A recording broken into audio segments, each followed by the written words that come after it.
Don't touch that dial. Randy's Old Time Radio Show presents... This is WOR in New York.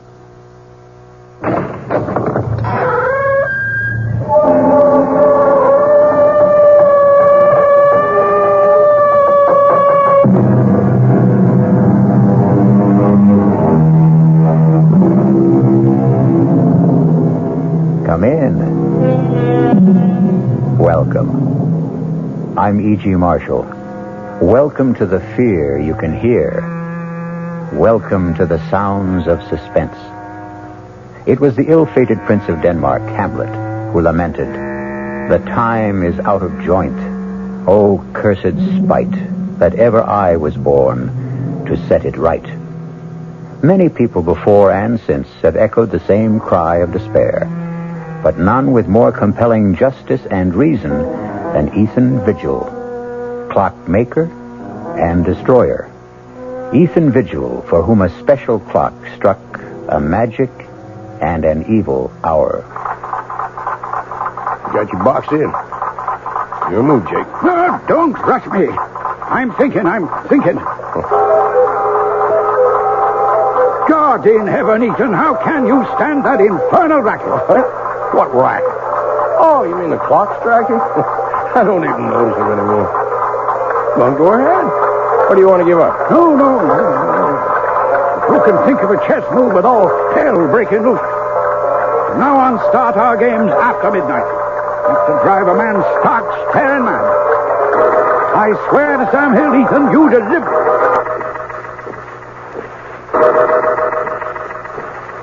The only two living things left in the room at that terrifying moment, as time stood still, were myself and that damn little machine.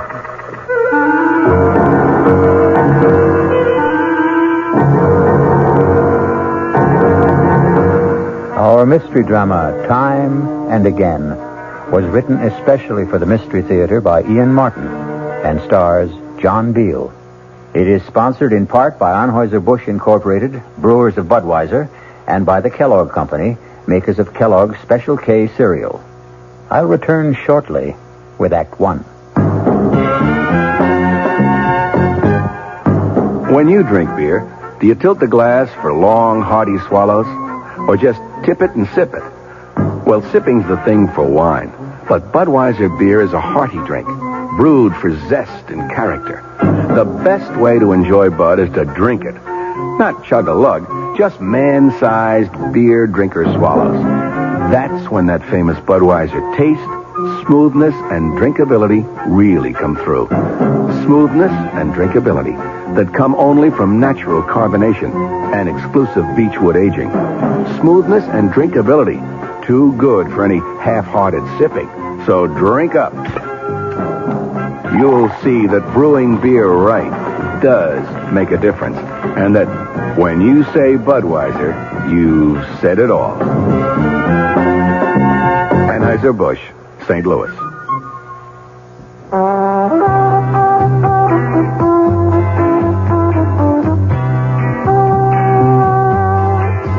No matter what you're saving for, that's what Suburban Savings for Suburban. Suburban Savings offers you a regular savings account with flexibility. You can add any amount to your account whenever you wish. Withdraw whenever you want. Suburban Savings pays a 5.25% annual interest rate on regular savings paid quarterly, which earns an annual effective yield of 5.47%. Interest is compounded continuously from day of deposit to day of withdrawal, as long as $50 is maintained in the account to the end of the quarter. Come into Suburban Savings and open an account with flexibility. Our regular savings account in New Jersey at Bayonne, Edgewater, Elmwood Park, Emerson, Hackettstown, Morris Plains, Nutley, Paramus, and Sparta.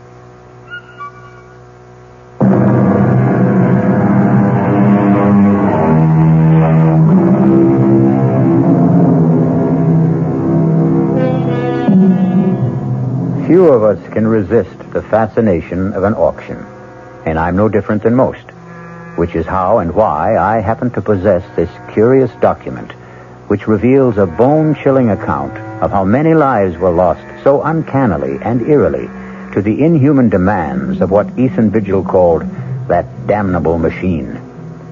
The tale I'm about to tell... No, wait. If you can manage to decipher his cramped longhand, let Ethan Vigil confess for himself.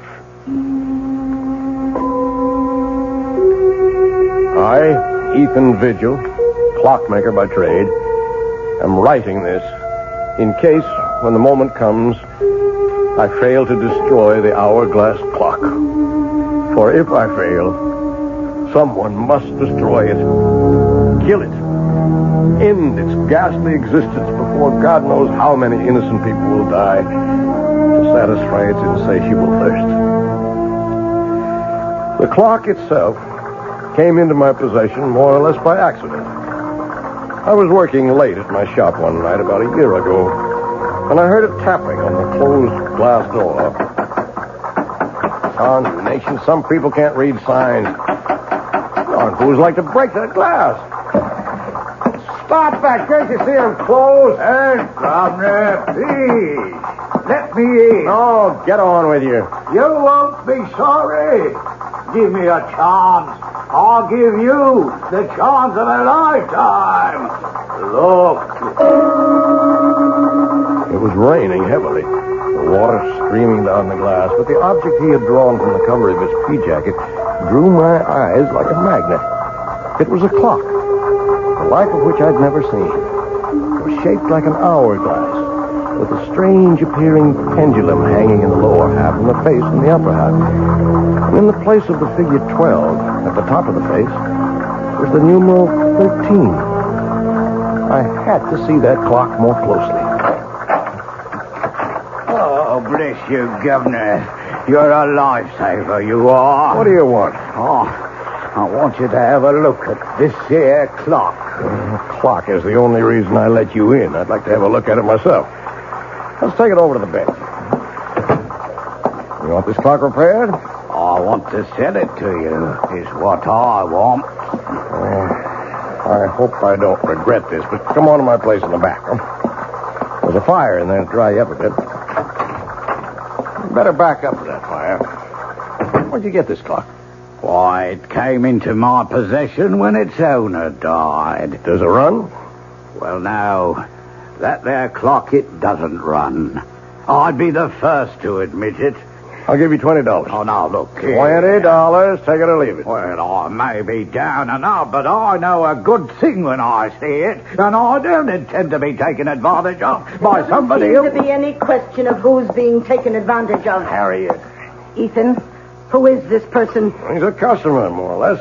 This is my sister-in-law. It's near on to midnight, and my poor sick sister is pining upstairs for her husband to bring her a little faith and consolation. Oh, now, Mom, I certainly am sorry to intrude on family problems. Then don't. Ethan, get rid of this man. You better go. Yeah, but what about our business and the clock? Well, $20 is all I have to my name. I'll take it. Don't you do it, Ethan. Oh, mind your own business for once, Harriet. I had little doubt my sailor, who called himself Harry Stubbs, had dubious title to that strange clock. But like all collectors, to own something totally and unreservedly unique is an overriding obsession. Is he gone? Yes. Oh, just look at this place after you had that derelict in here. Lights on all over the place, eating up money. To say nothing of good hard cash thrown away on that piece of junk on the table. It was my own money. What own money? Oh, you and Henrietta wouldn't even have a roof over your heads, let alone a piece of business, if it weren't for me. Oh, no, it's my money that keeps you going, and don't you forget it. Now, you lock the door to the shop. I still have some repairs left to do. You'll have to get up early tomorrow and do them. I just wanted to have another look at this clock. You'll waste no more time or light or fuel down here tonight. If it wasn't for good money paid out, I'd take that piece of junk on the table and dump it in the rubbish. How I wish she'd done just that. Let the city collect it with the morning trash and bury it forever. But fate hadn't planned it that way. So I went upstairs from Harriet to face another problem I didn't know how to solve. My ailing wife Henrietta. Ethan, is that you? Yes, Henrietta. Where have you been? Working, dear. Are you hurting? Oh, when don't I hurt? I know. How's your back? It isn't my back. It's my stomach, Ethan. I'm scared. I've been afraid to think of it, but I know Harriet's sure I've got... No, none of that. You just get off to sleep. That's what you need. You just don't know how it is to be suffering every blessed minute of every day. As I slipped under the covers and lay wide awake beside Henrietta, snoring away, my mind went back to the strange clock on the table downstairs. The intriguing mystery of a mechanism I had never even imagined in 40 years of clockmaking. And the enigma of why 13 replaced the numeral 12 on the face.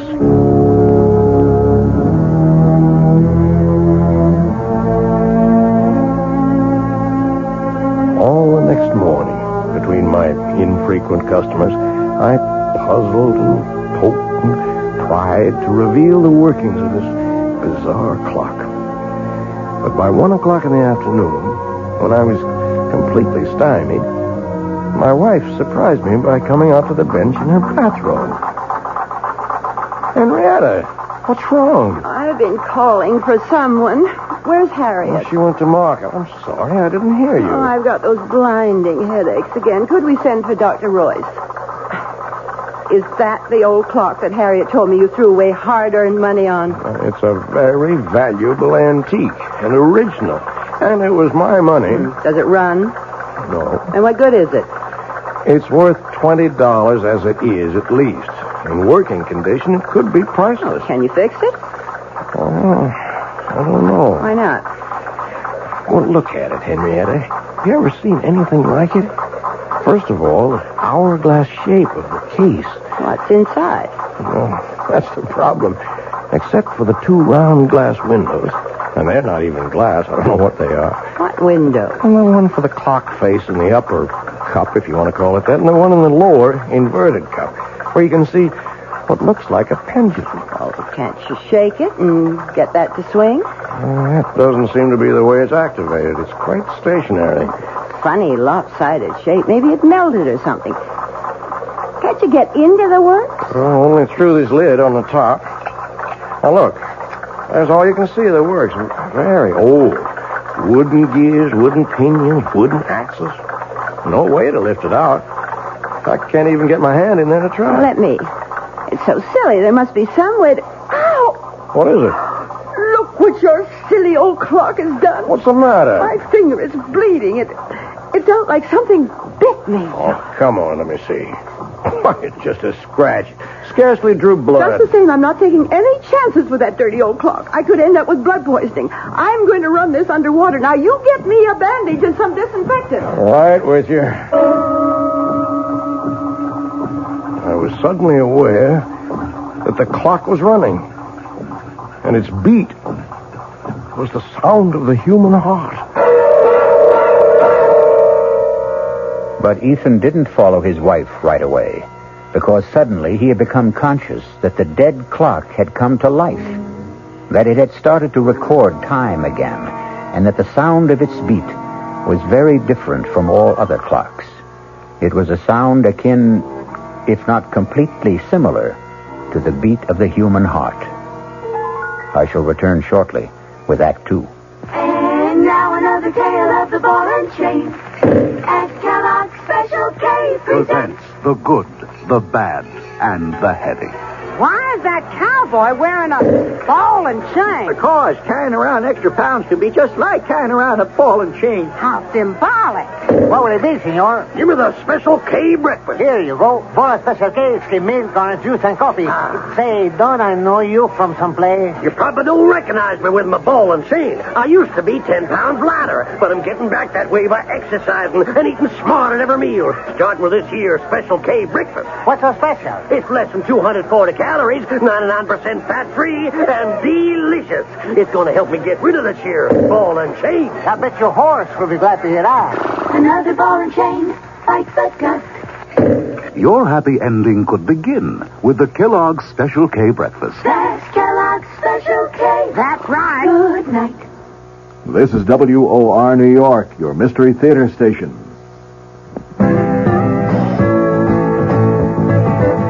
Hey, Ma, what's for dinner?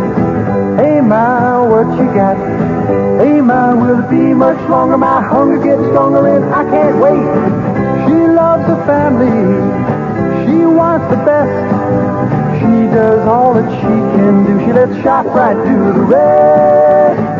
Hey, Ma, What's for dinner? How about Armour canned ham, 3-pound size, $3.99. ShopRite grade A frozen green beans, 9-ounce packages, 6 for $1. ShopRite Dairy Case Homestyle biscuits, 8-ounce packages, 5 for 49 cents.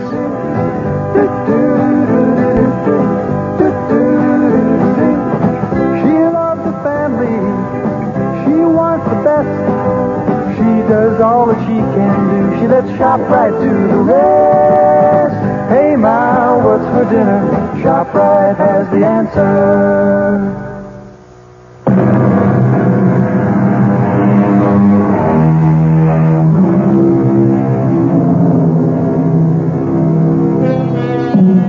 Whatever his wife had accidentally touched, the clock had begun to run and remained running steadily, without any sign of stopping.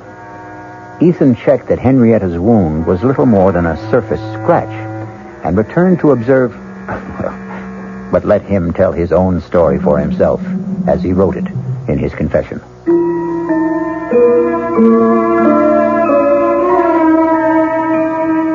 My examination of the clock as it ran made it even more of an enigma. Behind the face, beneath the lid, the gears I saw engage, second by second, operated the hands that told the time.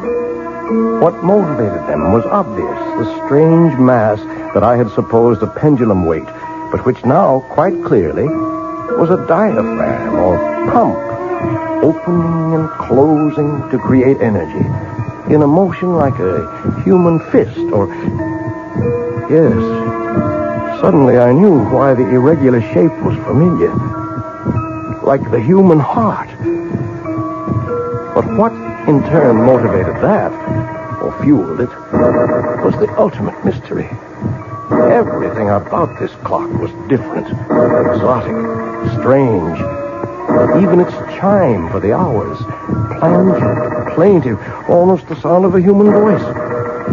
I watched it irresistibly all day, all during the night, while I waited for Dr. Jacob Royce to come and examine my wife. Even while I waited for the result of that examination. What the devil are you doing out here, Ethan? Oh, I'm sorry, Jake. Just observing this clock. It's got me mesmerized. How's Henrietta? Oh, what am I going to tell you, Ethan? Same thing as usual. Yep. Not a trace of any physiological problem. Never is. Oh, there's a name for it if it's of any help. Chronic inadequate. Someone who just can't handle the simple process of life and has to make excuses for it. I'd better go up to her. Oh, there's no need. I gave her a sedative. Won't hurt her, but it might do you some good. Come on now. Let's play chess. If I set us up out here, all right? With all those clocks rattling away. I want to keep my eye on this baby here.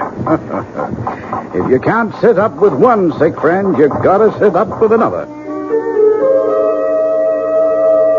And for the next 10 or 15 minutes, I did forget the clock that was to haunt the rest of my days. Inexorably, as we concentrated on the chessboard, all of the clocks ticked on towards 12 o'clock. And the moment when the explanation of that substitute number 13 was about to be made by the clock itself. Don't think much of your king's pawn variation, Jake. Got you boxed in. Your move. Don't rush me. Don't rush me. I'm thinking. Good Lord, Ethan. How can you stand that infernal racket? Huh? What racket? Oh, you mean the clock striking? I don't even notice them anymore. Huh? Go ahead. What do you want to give up? No. But who can think of a chess move with all hell breaking loose? From now on, we start our games after midnight. Enough to drive a man stark, staring mad. I swear to Sam Hill, Ethan, you deliver.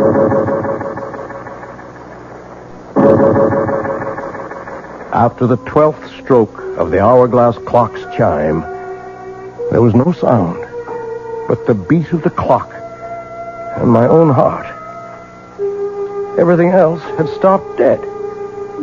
My friend's mouth was frozen in the act of speaking. His hand poised over a chessman as though cast in bronze. Outside, like the old child's game, people had turned to statues. A car backing into a parking space was stopped in its tracks. The very raindrops hung motionless in the air like a spangled curtain.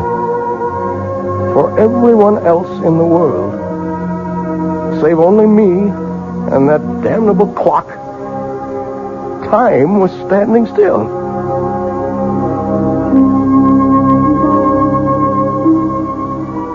The next hour was a strange delirium. My brain raced with new ideas for achieving my lifelong dream, a perpetual motion timepiece. My legs were as supple and tireless as an 18-year-old's as I climbed the stairs to look at my wife, frozen in the act of turning in her sleep. My sister-in-law caught in the middle of a snore. Towards the end of the hour, I returned to the shop. A quick stab of terror prodding at me. Was this to be forever? Poor Jake still sat in the middle of the move he had started almost an hour ago. The hands of all the clocks pointed to exactly 12, except the hourglass.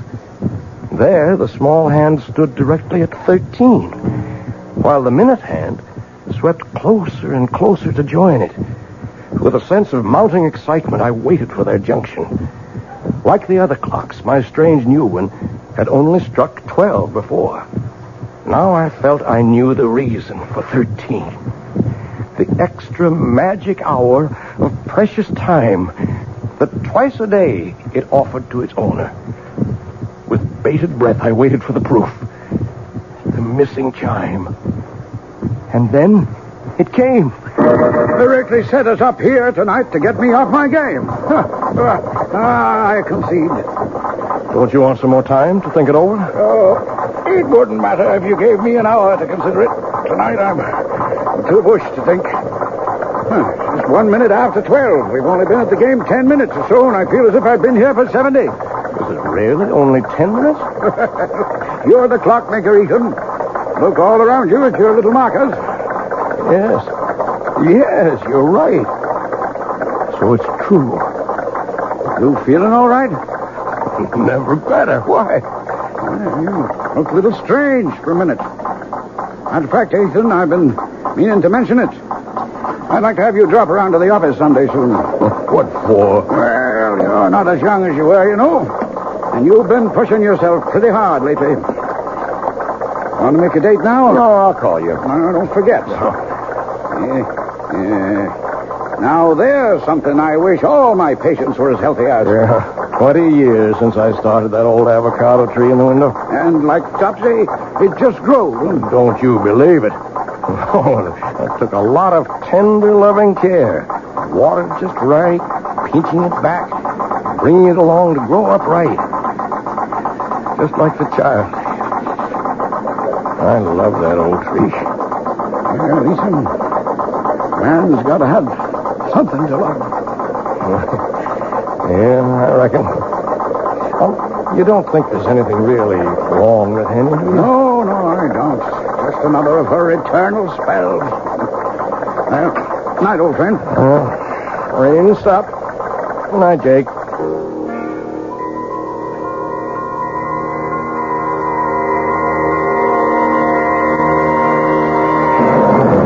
For a long time after my old friend drove away, I stood by the door, gazing into the cool, crisp night.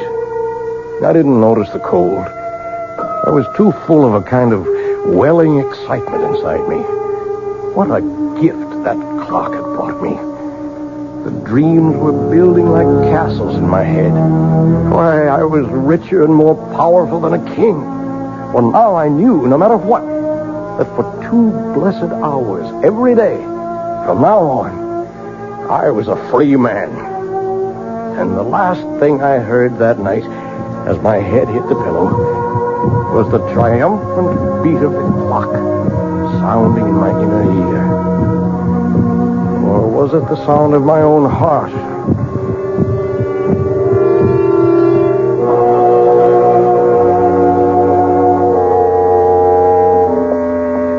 How is she, Doctor?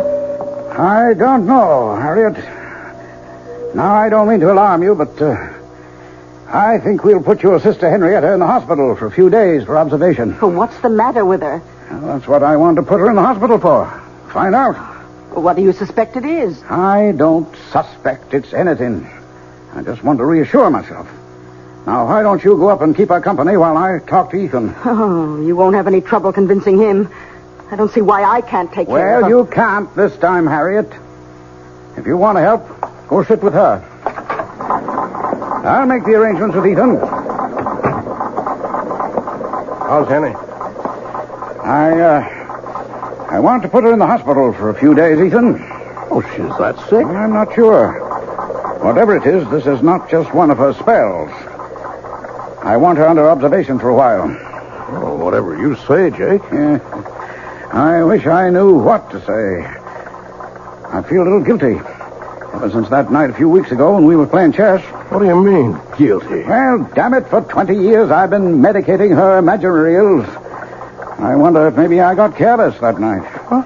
Well, there's no doubt that from then on, this debility, anemia, whatever it is, started. Well, I'll get along and make all the arrangements. I'll phone you when to expect the ambulance.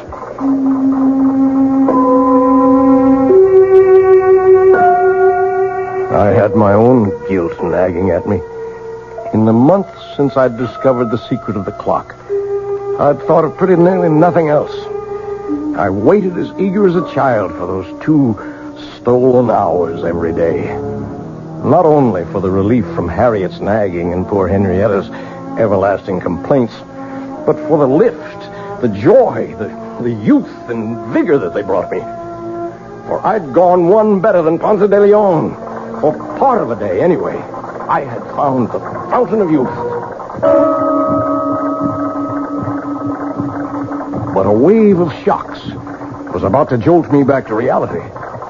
The first was Henny's being taken to the hospital. The second was the morning the clock stopped.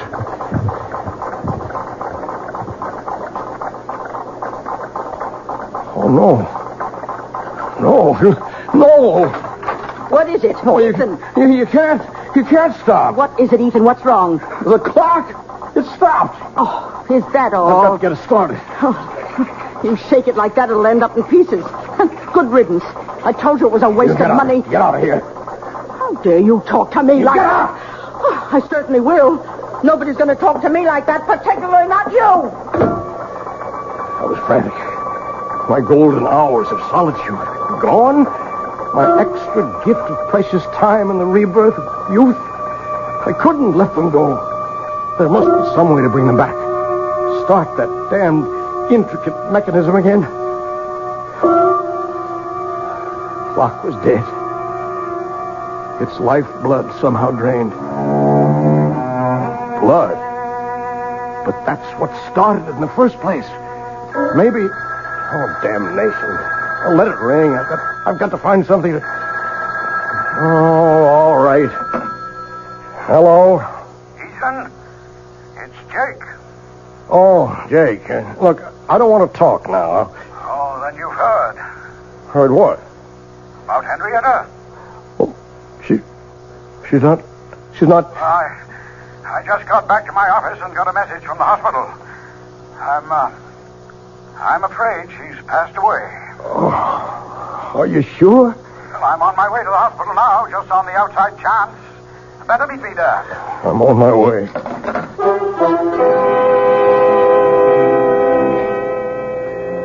We were too late. Henny was gone. With no goodbyes. I sat by a nurse's desk, waiting for Jake to complete arrangements and drive me home. A young nurse came down the hall with a tray of blood samples, putting them on the desk. She came towards me. Mr. Dearjoy? Yes, nurse?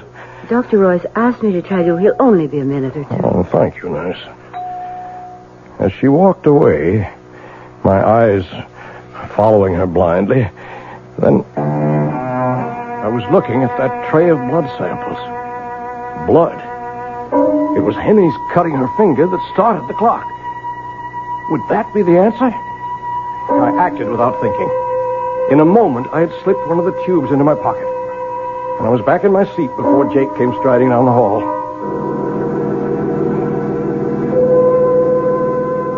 I was back in the shop at last, alone. With shaking fingers, I lifted the lid, exposing the brain or whatever it was of the clock. Uncapping the tube, I poured in the blood. I looked at the dial. The hands were spinning around to the proper time. And then the clock was alive again. Its heart was beating.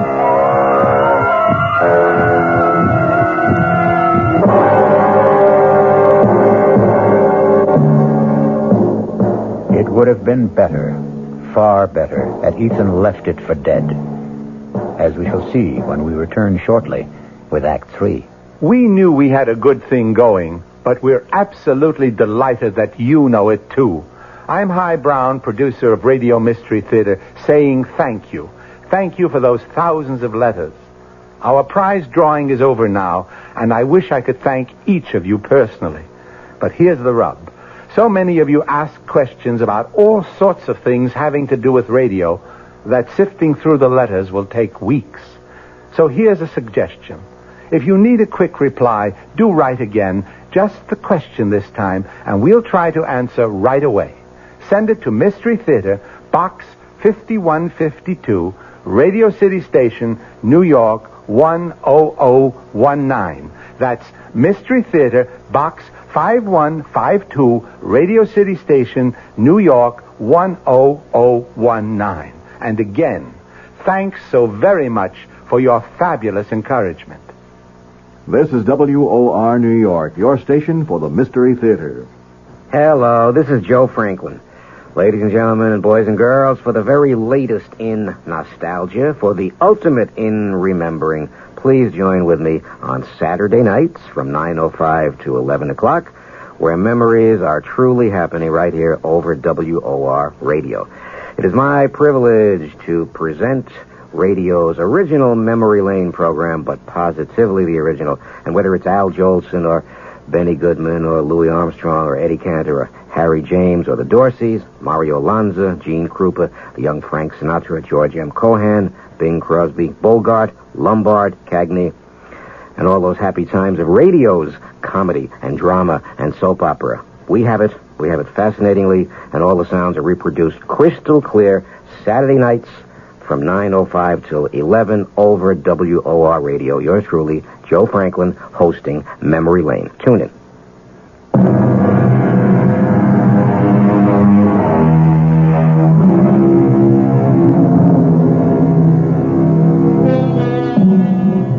Which of us could resist the temptation of perpetual youth?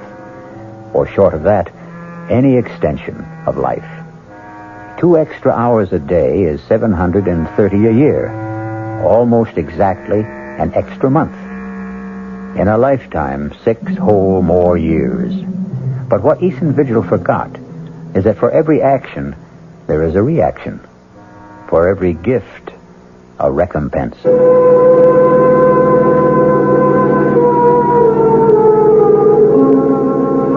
saddest part of my confession is that after my wife's death, I became completely blind to everything but my 2 periods of escape every day.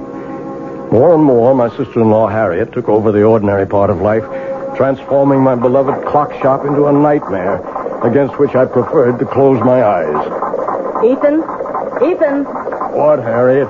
Would you mind helping me dress this window, please? Well, what's the matter with it as it is? If you just get away from that bench of yours for a moment and come here, perhaps I can show you. All right, Harriet.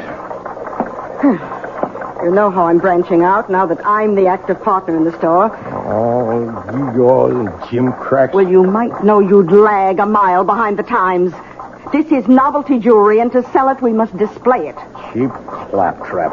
Now, first off, I want you to get this cheap, silly rubber plant out of the window. Rubber plant? That's my avocado tree that I grew with my own hands. Well, whatever it is, it takes up the whole window. I want it out of here. No, sir, not my tree. It needs the sunshine it gets. But what use is it? Does everything have to have a function? It's beautiful. It's balm to my soul. That's enough reason for its existence. Besides, it don't cost nothing, so you leave it alone. Oh, very well. But I must have somewhere to display my costume jewelry. Oh, let's move that ugly old hourglass clock somewhere else. Why does it have to be right beside your bench where every customer comes... Harriet, I'm warning you. You leave that clock where it is.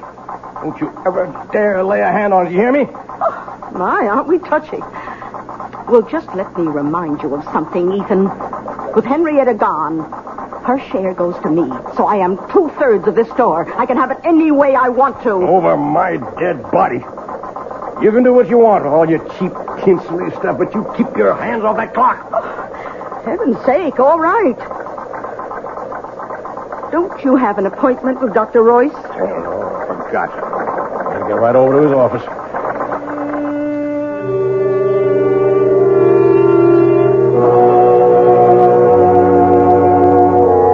Okay, Ethan, you can put your shirt back on. I'm all finished examining you. Oh, what's the verdict? I couldn't be more pleased. You approve of the shape I'm in, huh? Well, before Henrietta died, I don't mind telling you I was plumb worried about you. Oh. Your heart was acting up. I didn't like your blood pressure. And there was a lump in your belly I could palpate big as a grapefruit. And now? Now I don't even need the x-rays I took. Know it before I see him. It's practically noon. Now go on. You don't need a doctor. Get out of here. Let me get around to the sick people outside who do.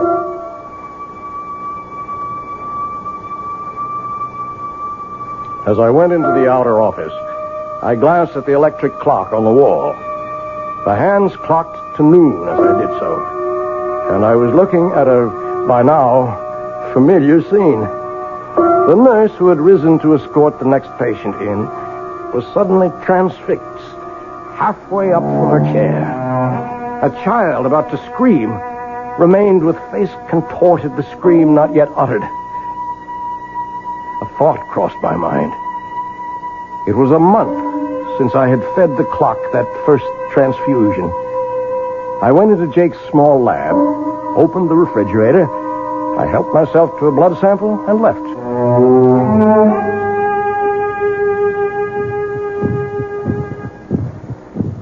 Back at the store, the only sound was the beat of my clock. It seemed a little labored to me, but for the moment I was too furious to see what Harriet had been at since I left.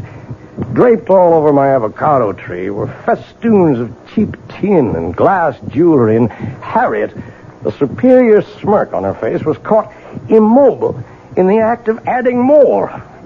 I choked back my anger because suddenly, before I could move, the clock beat died. Why, Ethan, how'd you get back so soon? What are you doing to the avocado? Well, since I can't take it out of the window, I thought I'd just use it as a display tree. You leave that alone. As long as it's there, no one moves that or touches it, except me. You understand that? Well, you certainly don't have to be so abusive. Get away. Get out of here. Leave me alone. Oh, when you're in a mood like this, I'm glad to. I'm sorry to tell you that your precious clock seems to be out of order again. I hope this time it's broken for good. Good riddance. Poor old tree. But first, some special oil for the magic lamp. Please, God, you'll still run again.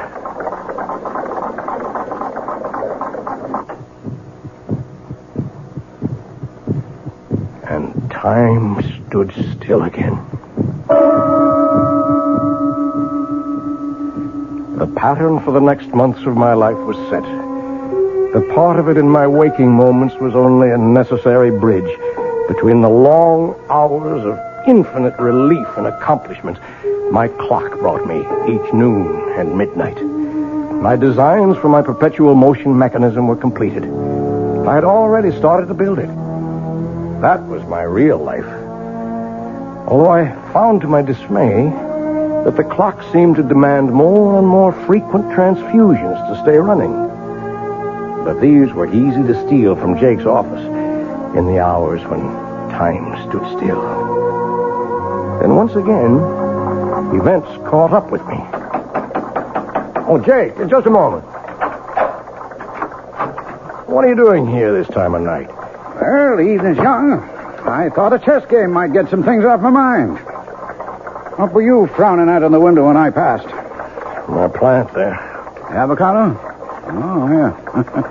Looks a mite peaked. I can't understand it. It's been wilting and drooping day by day. No reason. Are you any good at diagnosing vegetable life, Jake? Nope. And I'm beginning to think I'm not much better with humans. I wish I knew the secret of your spurt of youth. Think I'm getting old. You're not yourself, Jake. What's wrong? I don't know. In a way, it goes back to Henrietta's death, or seems to. What does? Well, I never said too much about the way she died at the time, Ethan.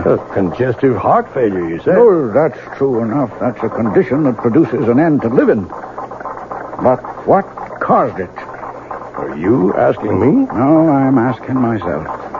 And I have no answer. Oh, tests were run and the pathological evidence was clear enough. But in spite of massive transfusions, we couldn't stop Henrietta's blood from simply disintegrating. Quite literally turn into water. And that's unusual. Abnormal. Never seen a case like it before. In the last 3 months, I've lost 3 of my patients to the same sort of, what shall I say, same sort of malady. I might have seen it developing, except for a strange thing. What? Well, all of them had been to my office and had routine blood samples drawn for physical checkup. And the samples didn't warn you? There weren't any samples to examine. Unaccountably, they disappeared from my office. And one other strange coincidence. The night your wife died, a blood sample for a patient in the hospital disappeared.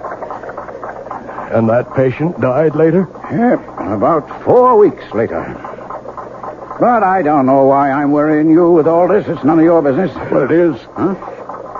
Oh, you mean as far as Henrietta is concerned? No, I mean much more than that. Ethan, what is it? I didn't mean to upset you like this. I'm not upset. I just want you to understand. Understand what? That I'm sorry. Oh, I'm so sorry. Well, you're a good friend, Ethan.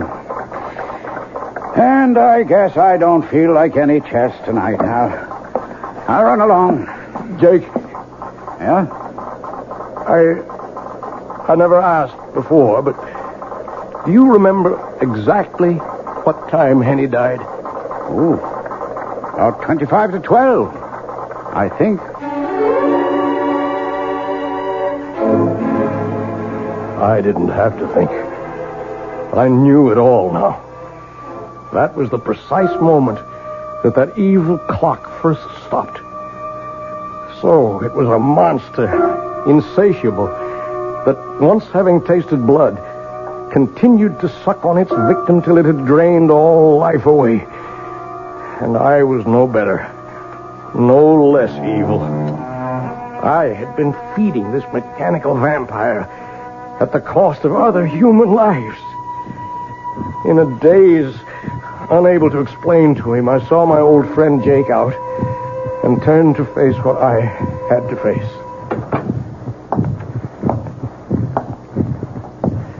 The shop was dark as I walked to the clock. My ears were so attuned to it by now that I'd been aware that it had started to labor and needed a fresh transfusion. I was more than a little mad by now, as in the dark I said to it, "Die! Damn you, you devil! Die!" My moment of triumph was brief. I still had my own expiation to make. Not only for my wife, but for all those others. And there was a personal sadness as my hands in the darkness traced the form of my perpetual motion machine, which would never be completed now. A man without love, wife, or children would like to leave a small footprint on the sands, his gauge to immortality. All I would leave now was a sick avocado tree I had nourished for 20 years for nothing. And then suddenly, I heard stealthy footsteps and pulled back into the shadows.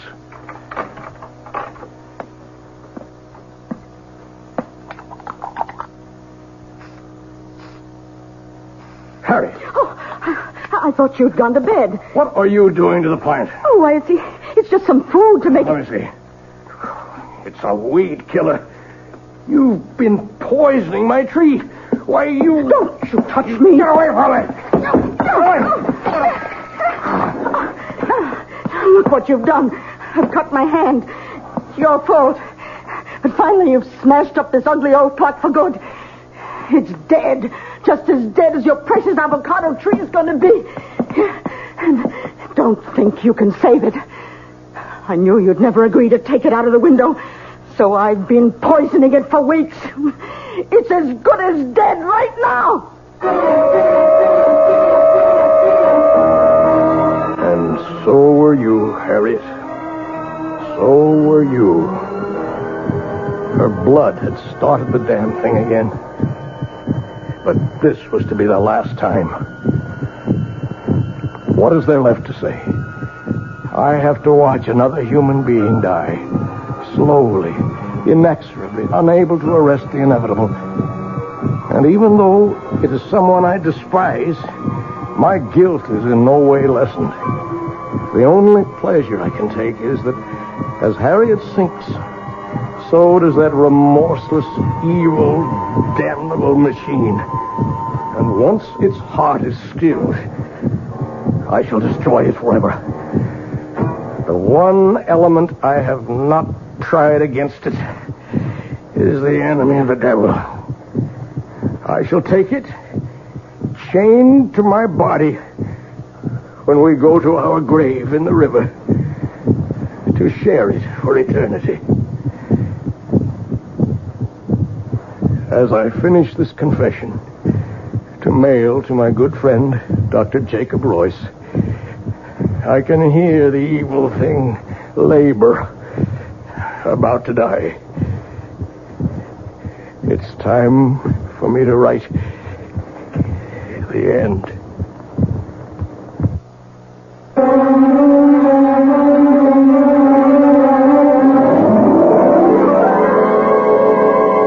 So be warned, if you should by any chance come across a clock in a curio shop shaped like an hourglass with a dial that bears the number 13 instead of 12, shun it like the plague. I'll be back shortly.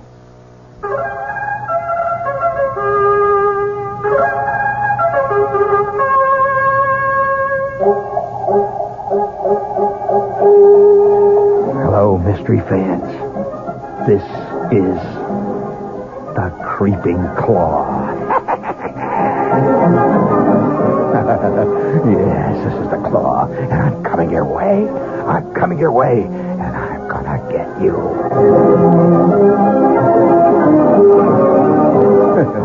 Oh, I'd love to play the lead in one of those mysteries.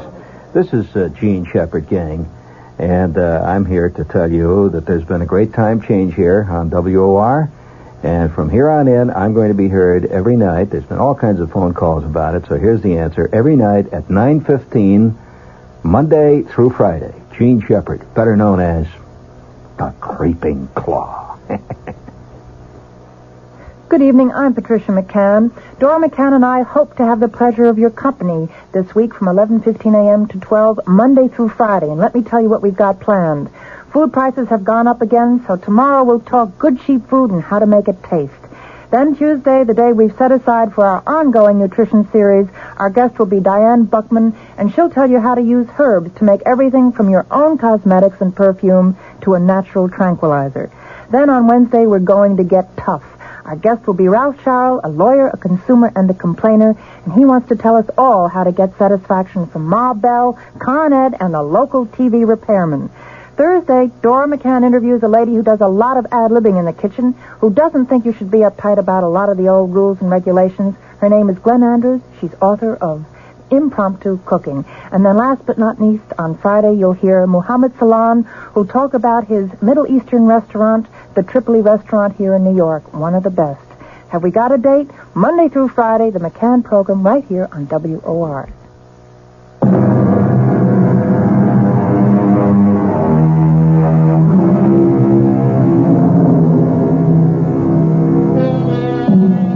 Oh, the fascination of time and man's never-ending quest to hoard it, to stretch it, to borrow an extra portion for himself alone. As I sit watching the clock ticking away, I, too, have that irrational impulse all of us have felt sometime to hold back the hands and bring time itself to stop. And then I remember Ethan Vigil, and I decide that once around is enough for all of us. Our cast included John Beal, Grace Matthews, Bryna Rayburn, and Ian Martin. The entire production was under the direction of Hyman Brown. And now, a preview of our next tale. Deeply, hopelessly, irrevocably in love. Now, my boy, I've been a publisher a long time. I've talked to dozens of authors. They all fall in love with characters they've created. It happens all the time. She didn't exist before you created her, did she? She exists now. Good heavens, man. She came out of your mind. She has no life except the one you gave her. Maybe she did come out of my mind, but now she's got a life of her own. Well, in a manner of speaking, of course she has. And I want to prolong that life, Stephen. I predict great success for Clarissa. And for you. You and Clarissa are one, you might say. No, we are not one. We must never be one. I want her dead. This is E.G. Marshall inviting you to return to our Mystery Theater for another adventure in the macabre. Until next time, pleasant dreams.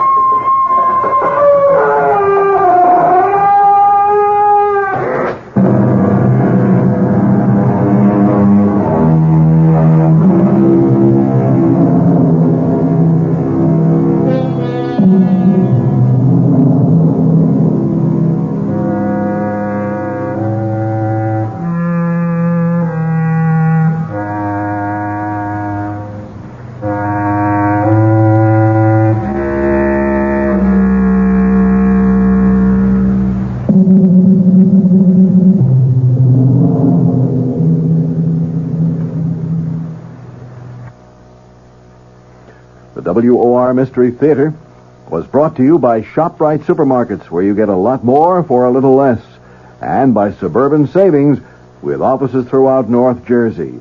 The preceding Mystery Theater program was furnished by the CBS Radio Network. John Wingate here. You have a problem? Money, stocks, medical, or whatever. Then join me, weeknights at 10 p.m., for the Wingate News Digest. News is simpler than you think. It's what affects you, your pocketbook, your job, your pension, all those things. These we cover, plus all hard news. The Wingate News Digest, weeknights at 10. Be sure you join us again tomorrow for the Mystery Theater, right after the Fulton Lewis News Commentary, Monday through Friday, here on WOR. The news is next with Bert Wilson, a full 15-minute wrap-up. WOR New York, an RKO General Station.